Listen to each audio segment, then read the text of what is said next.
support. The maestro, please!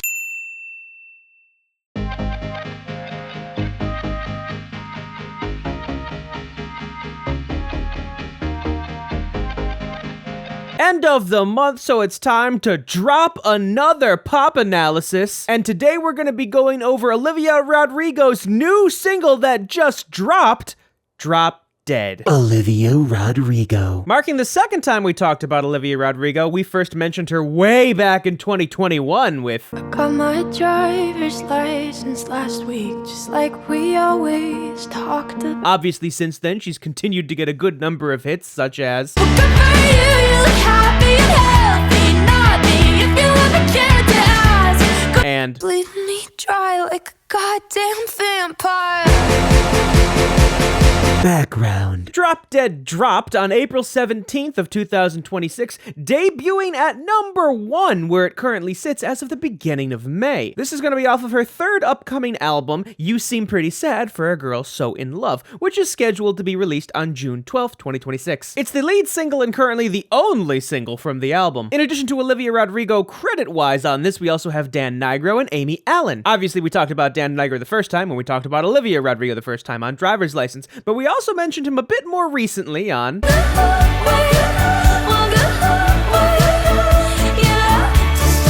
Since then, he's continued to do work with Chapel Roan. Till you're just another girl on the subway. And even got a pop hit with Lorde as well. We wake from a dream, well baby, what was that?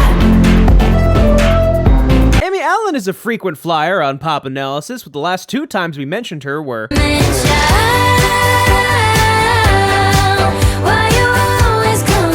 and all you gotta do is just meet me at the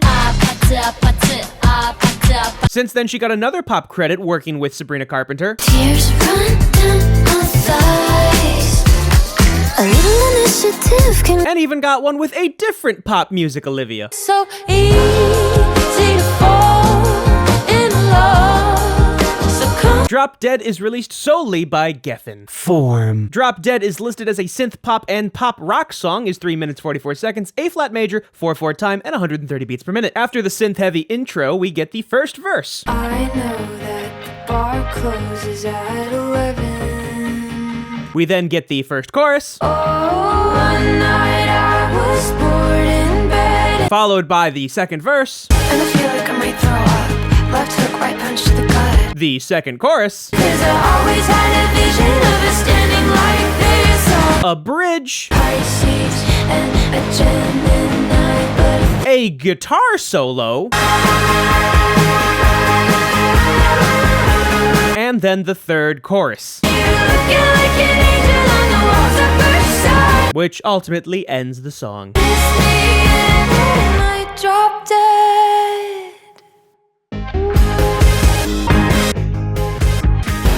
Synths. So we have 3 different synths, given that top one's a mellotron. Regardless, at the bottom we have a bass synth that does the repeated roots of each chord and fades out each time, doing that A flat for 2 bars, then D flat, then E flat. Then we have a middle synth doing these repeated intervals in the middle, starting off at a 6th and gets as low as a 4th, and then at the very end, a 3rd and a 2nd. The very top is our mellotron doing this sort of reverse flute sound. Regardless, when you put everything together, you basically get 2 bars of A flat major, then D flat major, and then finally E flat major.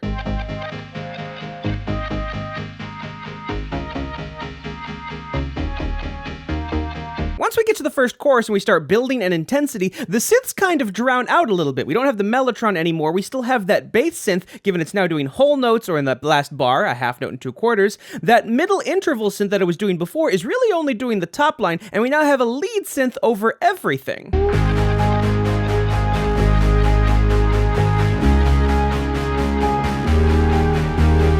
Eventually, the other synths drop out for the more acoustic instruments, being like the guitar and the bass, but we still have this lead synth now doing this main line, starting on that A flat, going up to the E flat, then the D, and then the C, hitting that D flat really quickly again before in the final bar going for that B flat, and then that final D flat to bring it all together.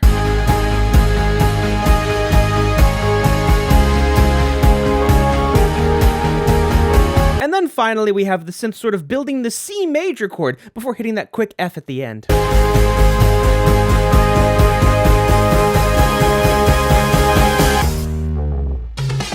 Strings. The strings actually end up replacing the synths texturally in the song. There are only two actual string instruments, a violin on top and then a viola underneath it, but you can see the violin pretty much carries the melody, doing these sort of dotted quarter eighth note lines, with the viola just kind of supporting the harmonies that are being implied, holding that A flat for a very long time and then G at the end.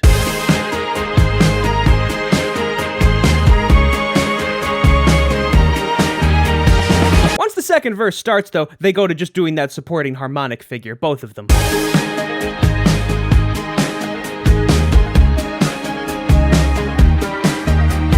Once we get to the third chorus, though, the viola takes over that main melody line, doing this sort of descending figure and playing awfully low, which a viola would be heard better, as opposed to a violin. But we do get it creeping at the end of this phrase, though.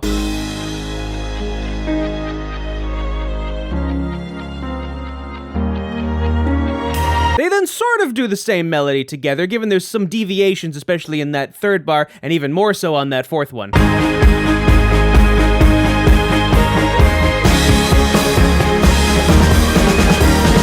And then finally, as we start getting through the third chorus, they are playing essentially in unison to really cut through everything else that's going on.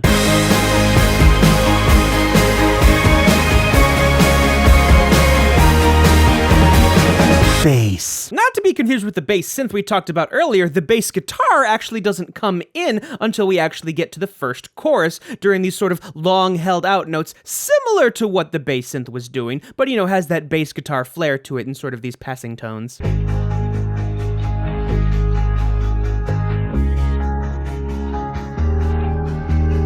As the chorus continues, the bass part starts to get a little more interesting, not doing as many long held out notes.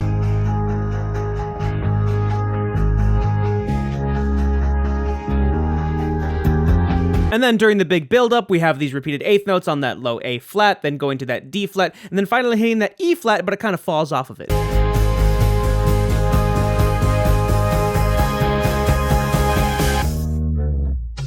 Once we get to the second verse, we get a more typical bass part, pretty spread out, doing these sort of eighth notes, a couple of leaps every here and there.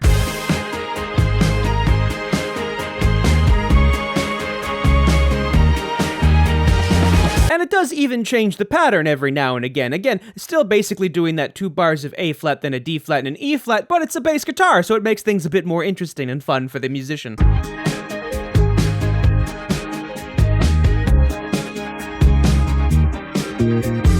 Of course, it still does those repeated eighth notes at various build-ups in the song, like this one, that low A flat, going to D flat, going to E flat, and even hitting that F a little bit.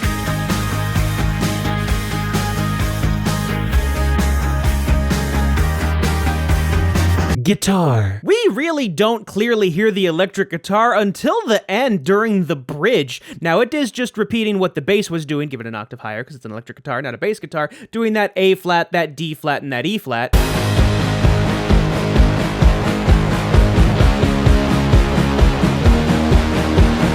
And then we get to the guitar solo, which for the most part are just repeated eighth notes, starting off on that high A flat on top of the bass staff, working its way through the B flat and then the C, dropping back down to the A flat, going down to the G, and then going back up to the B flat.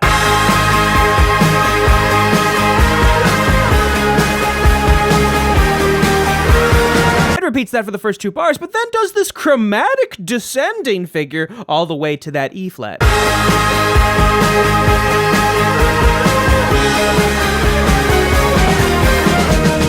Piano. We first hear the piano a little early on in the first chorus. It's just doing these high A flats, though, with those 2 high Gs at the end.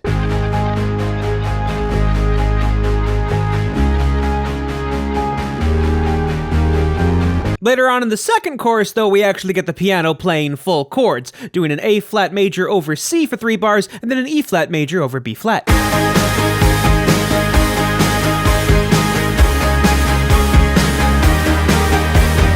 And then during the final chorus, we actually get like a proper piano part. We get in the left hand an A flat major chord for 2 bars, then a D flat major over F, and then an E flat major, and the right hand has this sort of spaced out melody at that low A flat, going to E flat, then D flat, then C, then B flat, then back to D flat.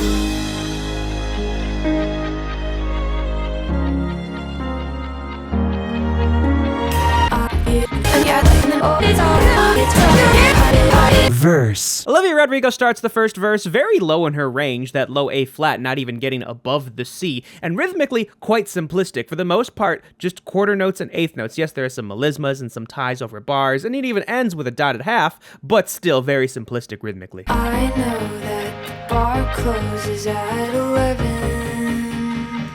The following phrase continues that same idea. We get a little bit higher, that E flat on the staff, but it's even more quarter notes, given there's an eighth note thrown here and there to give it some syncopation. I hope you never finish that beer. The second phrase of the first verse pretty much starts off the exact same. We're not above the C, it's quarter notes and eighth notes. You know all the words to Just Like Heaven. But the final phrase, we do get an extension from what has been up to this point, these sort of 3-bar phrases. I know why he wrote them now that you're standing right here. By the time we get to the second verse, the song's texture is completely different, so obviously that means the verse is going to be completely different. She's pretty much just rapping and sort of these rapid-fire syncopated 16th figures. And I feel like I might throw up. Left hook, right punch to the gut. You're so pretty, boy. I'm paranoid. I made you up. As the second verse continues, she puts in even more 16th notes, and we even get 16th note syncopation. Yeah, I'd love it if you walked me home. If you promise we can go real slow. Cause I got chewing gum and a bunch of stuff I'd like to know. It's actually quite a drastic difference when comparing the two verses. The range is different because, well, one is being sung and one is being rapped. The rhythms for the second verse are almost twice as fast. Like, have you ever been to Japan or taken that Eurostar to France? I've been dropping hints all night that I'd love it if you held my hand. Goddamn. And that all being said, before we end the first verse, she does go back to singing, given very low in her range. And then maybe we could make out. Close off and fall to the ground. Let's go steady, let's go out and tell the whole damn world how. Chorus. Getting to the chorus, she does the chorus essentially completely in 3-part harmonies. Given harmonically speaking, for the most part, it is just different versions of A-flat major, given there are other chords in there as well, and especially on the last 2 notes of this particular phrase, we don't have the traditional, just, triad. Oh, one night I was bored in bed and stalked you on the internet. What's even more interesting, though, is she retains these 3-part harmonies even when she's doing eighth note runs as opposed to just quarter notes. It's feminine intuition, cause I always had a vision of us standing like this. And even on top of all of that, the melismas are kept in those 3-part harmonies as well, even when she's singing higher. Pressed up in the bathroom line, you looking like an angel on the walls of Versailles. And the thing I really like is that obviously she drops off a little when she says the word drop dead. The most alive I've ever been. Kiss me and I might drop dead. Now the second chorus is pretty much identical, but the third chorus has a couple of differences. You notice now that we have an additional line over top those 3-part harmonies. You'll also notice those 3-part harmonies are being sung a lot softer to let that main vocal line peek out a bit more. One night I was bored in bed and stalked you on the internet. As the third chorus continues, though, that main vocal line up top starts to stand out more and more and more, especially when she's doing melismas, but the backup vocals aren't. Feminine intuition, cause I always had a vision of us standing like this. That all being said, there are spots in the third chorus like this one where she is just singing what she sang before, given it does still stick out a bit just because of the recording techniques. Pressed up in the bathroom line, you looking like an angel on the walls of Versailles. And as we approach the end of the song, she starts to do these extensions on the final line of the chorus. The most alive I've ever been. Kiss me and I might. That extension continues, but at the very end, she is just singing by herself with none of the backup vocals. Kiss me and I might. Kiss me and I might drop dead. Bridge. The bridge starts with these sort of separated eighth note, quarter note lines, given there's not too much space in between them, and they're all entirely in thirds, given on her lower side of the register. Pisces and a Gemini, but I think we might go really nice together. As this continues, though, considering the main melody of the bridge isn't really terribly that complicated, we do get a counter melody doing oohs over top of it. If you let me stay the night, well, I think I might just have to stay forever. As we get get to the second half of the bridge, now a third harmony is added. So we're not in thirds, we're now in these 3-part harmonies. Pisces and a Gemini, but I think we might go really nice together. And on the last final phrase, we get another third on top of that, making it 4-part harmonies. And notice that those oohs at the very end do kind of stick out a bit more, especially on that last bar as we get into the final chorus. If you let me stay the night, well, I think I might just have to stay forever.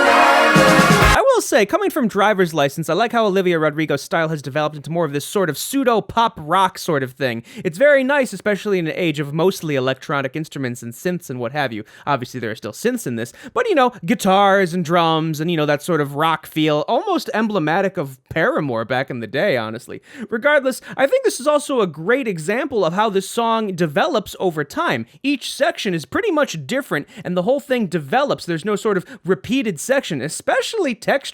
Honestly, if I need someone to use as an example of how you should make the pop song, I'm gonna Tell the whole damn world how one night I was born in bed and stalked you on the internet. It's feminine intuition, 'cause I always had a vision of it standing like this. I will say, I'm glad the charts updated the way they did, because if you look at the chart from the previous week, I was kind of in rough shape. Obviously, I'm not going to do a song I've already done before, and I try not to repeat artists. So was I really about to do the number 8 song? I usually at least try to stick in the top 5. Don't first step in the bathroom,